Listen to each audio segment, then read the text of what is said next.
How is everybody doing on this Wednesday? I'm Fernando Ramirez. That's Gilbert Manzano. We are here to talk. It's that week. I mean, Radio Row, the incident that happened at Radio Row, the fight being announced that week, April 20th. April 20th, folks. It's April 17th. We're a couple days away. So we are gonna bring in our guest of honor who's gonna help us break this down. It's time to introduce our special guest. He's one of the best sports writers in the business, covering a variety of topics for Sports Illustrated, including the NFL.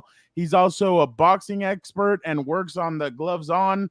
That's probably why he gets along with Gilbert. The Compas like to talk to fight fans. A very special introduction for Greg Bishop of Sports Illustrated. Greg, thank you so much for jumping on with us. No worries. Pleasure is all mine, guys. Thank you for having me. Greg, thank you for being on. But I got to ask you, because you cover everything for Sports Illustrated. You've been doing it for many years. You know, a lot of cover stories. Where does boxing rank in terms of your favorite sports to cover? You know, it's interesting you asked me that because I get that question a fair amount. And typically it's not like the kindest sort of reading. You know, I think what people are asking me is, why do you cover boxing, in a sense like I shouldn't be doing it? But it ranks first for me. I love covering boxing. And I always tell people that for all the insanity and the chaos and the, self-inflicted wounds that the sport does on itself over and over, there's just nothing like it in the rest of sports. To me, it's the most mano a mano, whether it's male or female. It's the most intrinsic, existential endeavor. And the access is fantastic. I mean, I spend a lot of my days begging NFL stars for 30 minutes of their time at a photo shoot or whatever. I mean, you got one of them behind you, might as well point that out a little bit. And when you go do boxing, they'll like let you stay over if you wanted to. And I just think there's a sort of nature to these guys because of what they do that makes it vulnerable and intimate. And then to be able to tell those stories, I've always felt incredibly grateful. In fact, I think the best 30 seconds in sports, and I've covered every tennis Grand Slam, bunch of Olympics, 17 Super Bowls, college Final Four, Tour de France, pretty much everything you can cover in our world. And my favorite 30 seconds of anything I've ever covered was always when Manny Pacquiao came down to Thunderstruck. I mean, you just can't beat it. You get the goosebumps going up your arm. And I'm getting them right now, even relaying it. Anyway, short story long. Yeah, no, great. You kind of gave me flashbacks as I covered boxing for the Las Vegas Review Journal, and I keep telling Fernando some of the best moments are when they're doing on deadline. It's not the best, but when they're doing the double anthem, the triple anthem, fighters from their countries, Mexico anthem, USA anthem, it's I get chills. And then Let's Get Ready to Rumble, Michael Buffer, it gets going. But Greg, just to kind of get you, started with the conversation for Ryan Garcia versus Devin Haney. You've been doing the behind the scenes coverage for the Zone's 40 Days. You're a writer producer right there, so. The beauty of the sport, the ins and in and outs out of the ring, but just covering these guys, behind the scenes for the past couple, I try to take the credit for Fernando and myself that we started the build up here for this fight because we got them on camera shoving each other during the Super Bowl. The worlds are colliding right there, NFL and boxing, but just seeing them with the fight cams and behind the scenes, what did you take away from Haney and Ryan Garcia? Yeah, I think it's the familiarity, and I look at that in a couple ways. One of the things we've done in the 40-day script, and it's been awesome to be a part of that show. These were our first 3 episodes together, other than the Chris Mannix cameos, but we'll get to that later. I think, it was really interesting to frame it as a boxing game 7. I think that's pretty rare. You see a lot of these guys might fight a few times in the amateurs. There certainly are rivalries that get started. But these guys fought 6 times. And not only that, they each won 3, and they both were good, and they're around the same weight still. And it just seemed to align so perfectly. But I think that falls into the idea of familiarity breeds contempt. In this case, that cliche is incredibly true. And I think that, you look at the arcs of their 2 careers, putting on my boxing writer hat here. Ryan is incredibly famous. I think he's a pretty amazing boxer, but maybe his resume doesn't match his fame yet. We saw what happened with Tank Davis. We've seen, what's happened since. Whereas I think in some ways, to me, Devin Haney is the opposite. He reminds me a ton, and I'm not out on a limb here, of Floyd Mayweather, from how he fights to the defensive brilliance to the way that I think people sort of miss just how like amazing he truly is if they're only looking for wars and blood and two guys standing in the middle of the ring and slugging, which is its own kind of artistry, but not the artistry that sometimes we forget in the world of boxing. The defensive don't get hit part of it. He's certainly accurate, certainly technically proficient. And if anything, I think he should be a much bigger star in the mainstream sports conversation. And so in a lot of ways, this game 7 for me shows that each wants what the other has. Like Devin can be more famous, deserves to be. Ryan should be more respected, I think, and he deserves to be. And I think that really came across in all of the stuff that we did in a way that really sets this up for some high stakes here. Yeah, Greg, those are great points because Ryan's the star. He's built himself the right way, but doesn't get enough credit for having more than just a left hook. And Devin Haney, when you're that type of technician, you got to sell yourself like a Floyd Mayweather, and he hasn't really done that. But going off of Ryan Garcia and the social media, the antics, and in this business that as you saw with gloves off and Prime, fighters get injured, they pull out, whatever. For a long time, Fernando and myself kept saying, is Ryan Garcia going to make it to fight night with all this social media stuff he's saying? There was some concerning stuff that came out. Just being behind the scenes from that point of view, were you kind of worried that this fight might not make it to April 20th with everything you saw from Ryan Garcia? Yeah, and I think that's because I've lived and played bit roles in that movie a few times before. I mean, this is boxing. There are a million things that have to happen before any fight goes off. But look at like the biggest fights, I'm thinking back to the PTSD from Mayweather Pacquiao, the idea of how long these things take hold, how long people argue about them. And then you throw in like what was happening with Ryan, which I'd encourage people to watch our 3rd episode, I believe, where he addresses it directly for 40 days. But, that was really public. And, as somebody who's written a ton about mental health in sports, I felt for him in part because, it wasn't hard to see, at least from my amateur reading of it, that he was struggling. And I'd say in the footage from the show, he looks a lot more composed and ready for this fight. But yeah, there was a point in time when I didn't think I would be working on it. And then a point in time when it accelerated quickly. And to me, I think that speaks to what's at stake here, which is control of not just, the division they're fighting for here, but also, like, I think 130 to 140 is the most interesting, sort of stretch of divisions in boxing. And the thing about those guys, you start getting over 140, then the size really starts to matter. Those pounds really start to matter because guys will fight at 147 that walk around at 160, 165, even 170.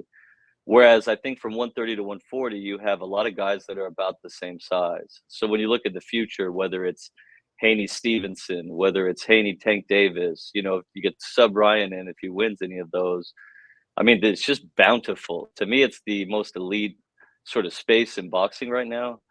And I think the person that wins this fight has a lot of control over that alongside some of the guys I just mentioned, which is why I think it benefits everybody to have it now.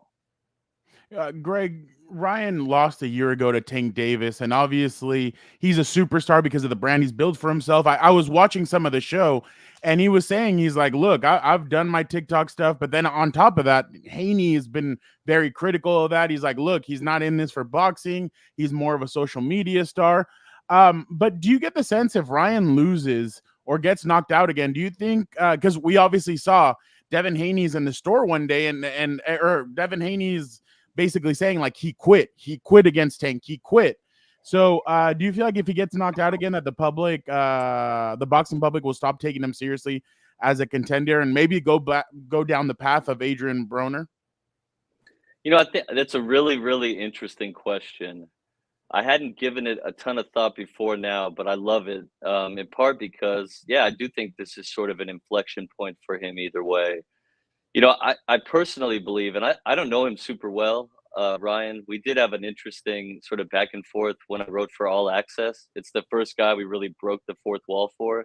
He would talk directly to the narrator, in this case, me writing and Barry Pepper voicing. And I wrote back to him in the show, like, hey, Ryan, that's my line, AKA, let me do this part of it. But, just from watching him as an observer of boxing and somebody who loves watching fights, I think there's more metal there than we give him credit for. I think he loves to fight more than the general public might know. And I think his calculus is really tricky, right? Like 12 million Instagram followers is 12 million Instagram followers. I think I have like 20 and they just come for pictures of my kids. And, like to match your resume and your boxing acclaim accomplishments to that would be almost impossible. You'd need like a Floyd Mayweather career, a Manny Pacquiao career. Like I don't even think that Tyson Fury's accomplishments, or I'm trying to think like a Terrence Crawford, would match that level of following on social media. In some ways, I have to imagine that must feel trapping. Like you're never going to quite have one meet the other. That said, like he's fast, like lightning quick. He does have the left hook. He is incredibly young for all the things that we're talking about. Like this is a guy, boxing prime to me is generally like 27 to 33 ish, depending on when you start. Like he's not even there yet. And I think, we could see something like with Canelo Alvarez, who wasn't quite ready to fight Floyd Mayweather back in 2014 or 13. I can't remember which. And I think he learned a ton from that experience, and I think Ryan might have learned a ton from Tank Davis. We're going to have to see, how he might apply that.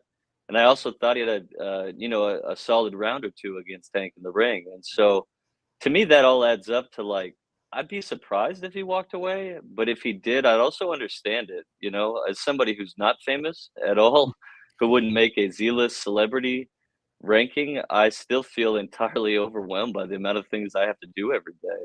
And I think, his focus, per his own words, is on boxing. And, he cares about the sport and loves the sport. And we've seen some really seminal victories from him. And so I guess if he does, stop, if he did lose, to me, it'd be a shame because it speaks to the world that we live in more than to Ryan Garcia. Yeah, no, I completely agree.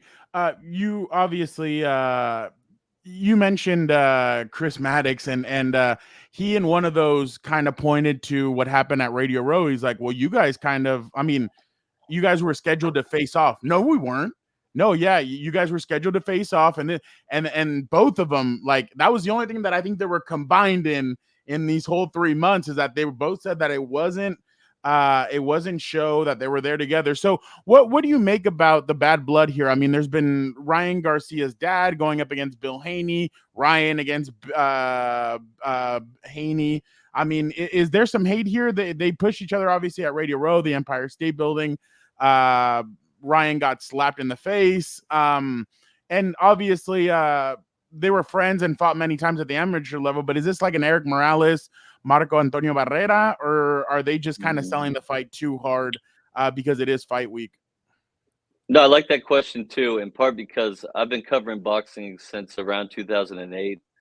And I'm old enough to know that half the time these things aren't the most real of endeavors, that there are fights to sell that, I mean, how many times have you seen guys who are up in each other's face, like really hug afterward and like embrace, because what they do in the ring that night is hard and life risking. Victor Ortiz was embracing Floyd Mayweather during the fight, so I was there that night. Yeah, I've never seen the mid-fight kiss, but hey, it happens. And I personally feel, and sometimes you can get caught up in this as sort of a disclaimer, but I personally feel like the animosity here is real. I think it's partly because of what I laid out earlier, the differences in career arc from the starting point of equal. I think it's partly because their fathers are so involved in their careers. I think it's partly because of the stakes. And I just think like when you get the Will Smith, part of a boxing like hype session, I think at some point that it has to feel like, okay, these guys really don't like each other. What's interesting to me about that stylistically for the fight this weekend is, you could go a bunch of different ways. Like, to me, Haney is such a technician that he cannot and should not pull out of like the style he wants to fight and the strategy that he wants to use. And so in some ways, all this acrimony and back and forth, to me might even favor Ryan Garcia, who's one, familiar with Devin Haney, two, has beaten him, although it was a long time ago and not too much stock should be put into that. And three, like it fights a more frenetic, style of boxing. And so, part of you starts to talk yourself into, well, maybe that all tips the scales enough to give Ryan a shot here. But then I just keep coming back to Haney's proficiency. And I do think also, like, if Ryan was going through mental health stuff and it's deeper than he's publicly letting on, you have to imagine that that's wearing on the guy, that can't all be fake, because why would you put yourself out there publicly like that if something wasn't happening? And you have to wonder how that will affect his, just sort of emotional bandwidth, mental capacity, all that kind of stuff. And so, I don't know, I guess I'm arguing with myself here, but I could see it going a lot of different ways. Yeah, I'm with you, Greg, here. And let me ask you one more question about Devin Haney before Fernando kind of gives you a boxing rapid fire, because a lot going on in boxing right now. It's kind of an exciting time. But you keep talking about Devin Haney and the lack of credit that he doesn't get, or that should get more credit in the boxing world. I'm with you, but kind of let me give you some of the things like maybe why people might not give him the credit. Maybe he's not a flashy fighter. He doesn't have the power. Obviously, he lacks power in the punches. Maybe a suspect chin. I don't know if you remember when Jorge Linares, touched him up a little bit a couple of years ago. That was 4 years ago. So could that be why he's not viewed as a Mayweather or even a Terrence Crawford? Because when you're the pound for pound best, you got to have some type of power. You got to be vicious, and I think he's missing some of that aggression. Am I kind of off there and trying to criticize Devin, or what do you kind of see from his game? Do you feel like, hey, you know what, this guy's great defense, good skills, that's enough to pay the bills? Gilbert, that's a great question, in part because you're going to get another terrifying window into my brain here. But I look at it a few different ways, because I think this has evolved, at least for me. And I think those concerns about Haney were fairer a few years ago. What tipped it for me was last year. Chris Mannix and I, we named him the SI's Fighter of the Year last year. It was pretty close. Like at the beginning of those debates, I was arguing for Terrence, whose performance I saw in person. It's probably the best fight I've ever seen, like ringside, like single performance, not like back and forth, but just it was such a virtuoso night. And the counter argument against him was that he had only fought once in a year, and that's fair. I think that in some ways this is kind of a sad discussion, because part of me, my first instinct says, if only he could show some flash like Floyd, people would appreciate the boxing skill more. And then I want to slap myself across the face for even suggesting such a thing, because we used to complain about Floyd doing exactly that. Like, he added a storyline and a persona and this hubris and bluster so that he could do what he did, which is become the most bankable boxer in the history of a sport that's banked a lot of millions. And, I don't necessarily want Devin to do that for his respect. I think the aggression thing is, to me, the most fairest criticism of his fighting. I wonder if he, who's also not that old, will add some of that as time goes on, especially as the body fills out more, as you get stronger naturally, things that are done over the course of a career. But what tipped it for me was really 22. And the part I don't really understand, maybe you guys can weigh in on this. To me, it seems like a lot of the boxing public views the Lomachenko fight as like a loss. Now, did I think it was close? Absolutely. Could I have given the fight to Lomachenko? Absolutely. I think I might have even scored it dead even, just watching at home.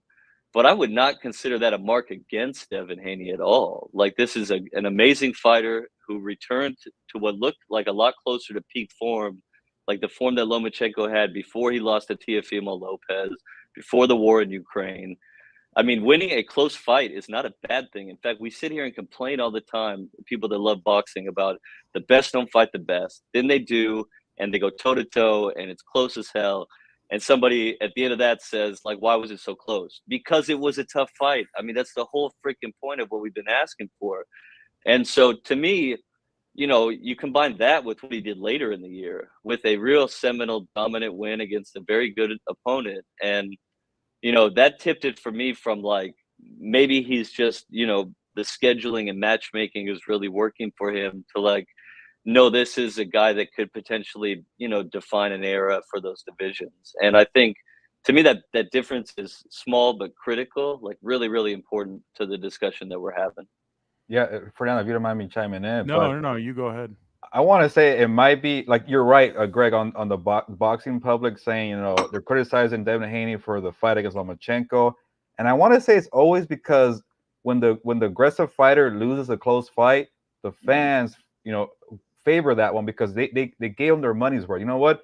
That guy went all out, gave me power punches, gave me exciting moments. The other guy did not, and I could see why there's a shift there, right? And then the other part is they always forget, like, you got to score round by round. Yeah, maybe somebody dominates in a 10-8, who knows, even a 10-7, there's a knockdown, but it's 12 rounds and you got to score it like that. And it's always kind of the hardest part when we're at fight parties or having a barbecue at the carne asada. You got to break it down to people. It's round by round. And, I get it. It's entertainment.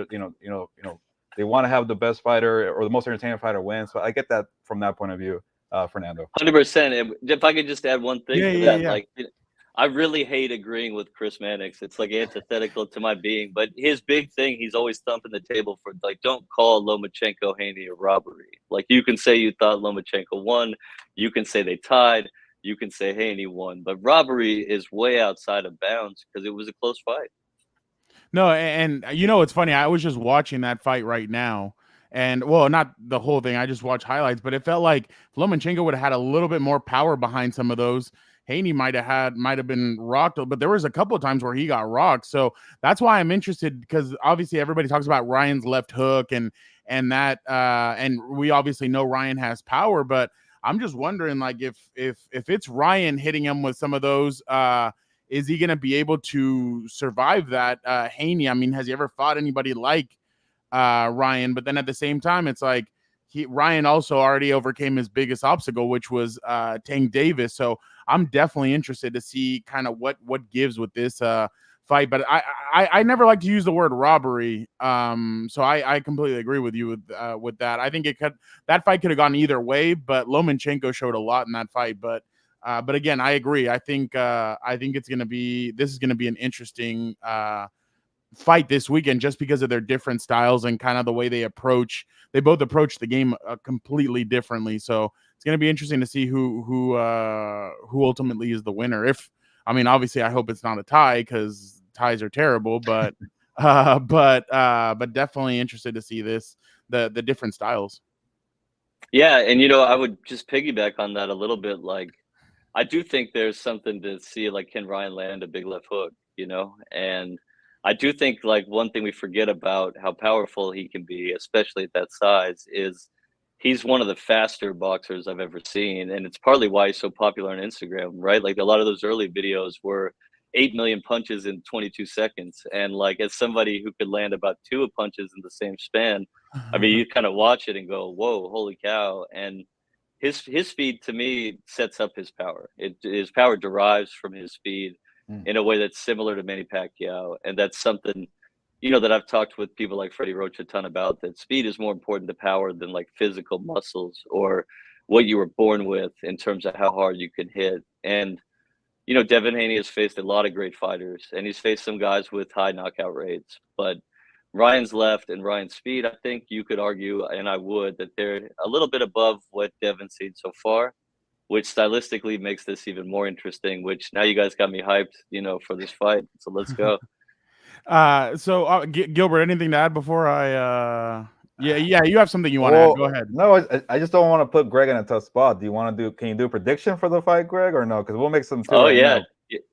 Yeah, no, I like Haney by UD, and okay. I think that's am I a coward for making the safe pick? Yes, absolutely. Do I think that's what's going to happen in that fight? Absolutely. I think Ryan may have a round or two.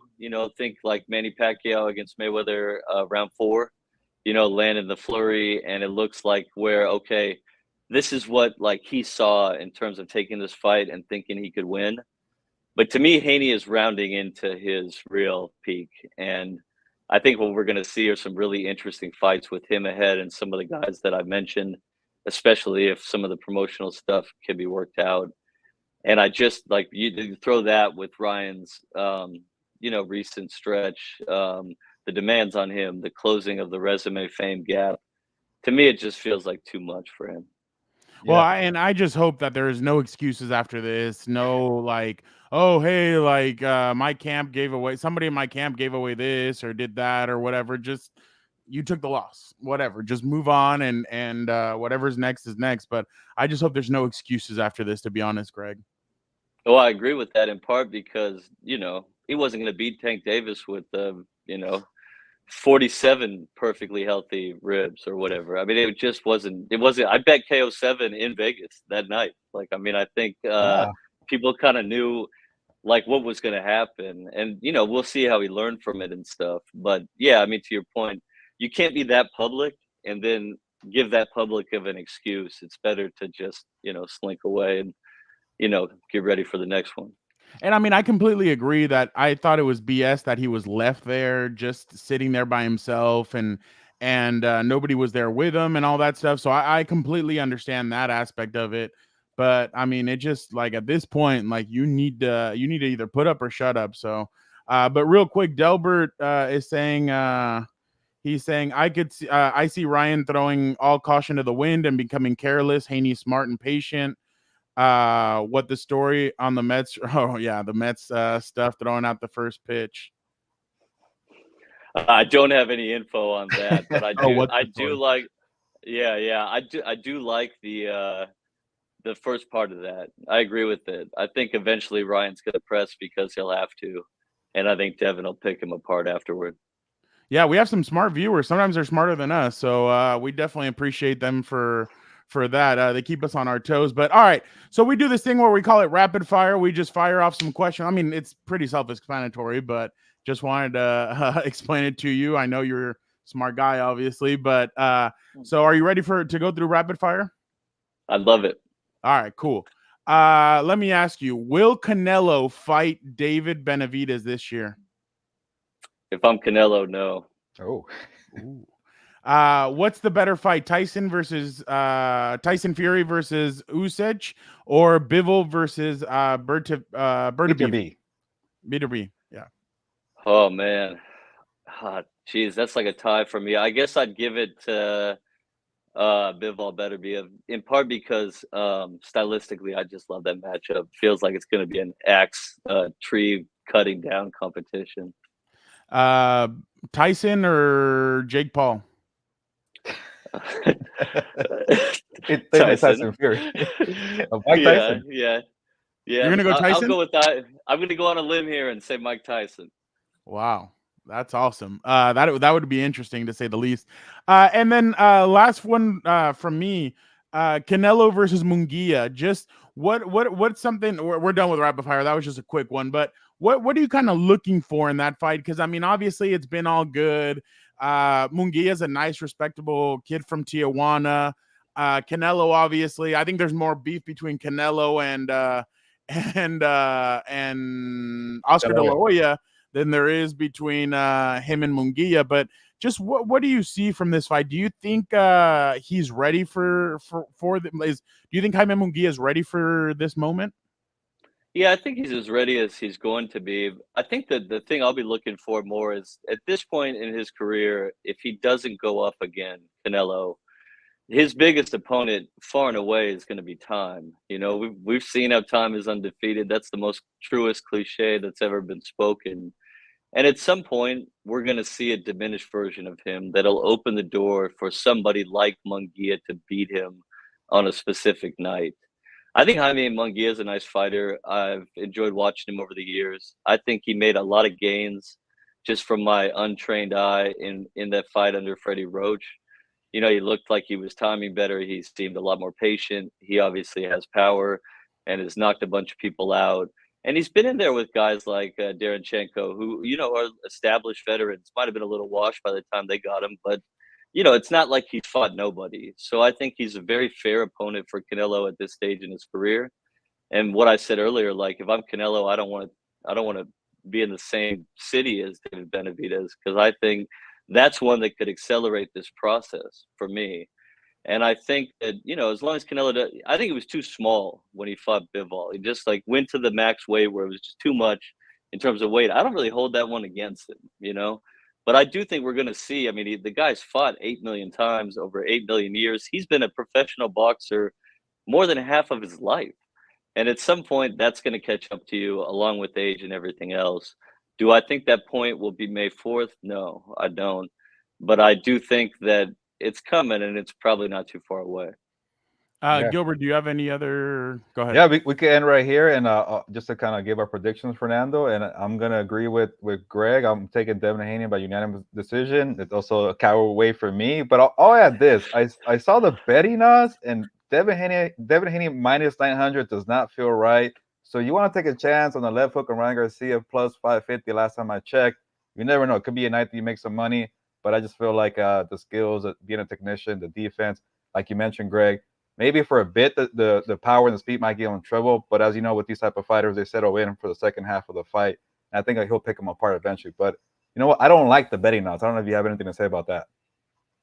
Well, I think it's interesting, right? Like, to me, I would definitely, that seems like a good enticing bet. And if I were looking personally at when Ryan might do this, if you want to go round specific or stretch specific, I'd kind of bet like mid early rounds, something in like the 3 to 6 range. I think if they get deeper than that, Haney's technical proficiency, he'll have timed Ryan by that point. They're obviously already familiar with each other and body movement, from the amateur days. And I think as it goes on, the UD for Haney is more assured. If I were going to say that Ryan might smack him somewhere, I think it would be before the timing is down. It'd be something of a surprise. And essentially, if you were betting that, you would want for Devin not to get up from it, because I think if he's stable and can move, he'll figure out how to avoid that. But I'd say, more likely early than late, in my opinion. Fernando, you got a pick? Yeah, I went Haney unanimous decision also, just because I just don't see Ryan being able to, unless it's a knockout, I just don't see Ryan being able to do it. And maybe one of the judges is a P. Diddy fan, and he's been talking a lot of crap about P. Diddy, like been talking crap about a lot of things and about a lot of people. A lot of people are upset right now. That might kind of do it for him. But no, I just don't see Ryan being able to score enough points. I think Haney could go the route of Floyd Mayweather, try and get points, stay away from him, try and stay away from that left hook. So I definitely see Devin winning. But yeah, no. Again, Greg, thank you so much for jumping on with us. Let the good folks know where they can find all your good stuff. Well, thank you guys. Like Gilbert, you can find me at si.com, covering a little NFL, mostly day to day. Gloves off, 40 days. And got some other stuff cooking that we will let y'all know about soon. But a lot going on over here, and just glad I don't have to actually step inside a ring and fight anybody. Greg, we appreciate it. Thank you guys so much. We will be back on Friday. So make sure you guys tune in. And obviously next week, everything NFL draft related. So thank you guys so much. Thank you to Greg and Gilbert. Let's get out of here. Let's get to Brooklyn. Greg, are you going to be in Brooklyn? I will not, but hopefully at a fight soon. Okay, hopefully I see you at a fight soon, or maybe an NFL. Will that be all the way into September? But on that note, ya nos vamos, pues. Vámonos.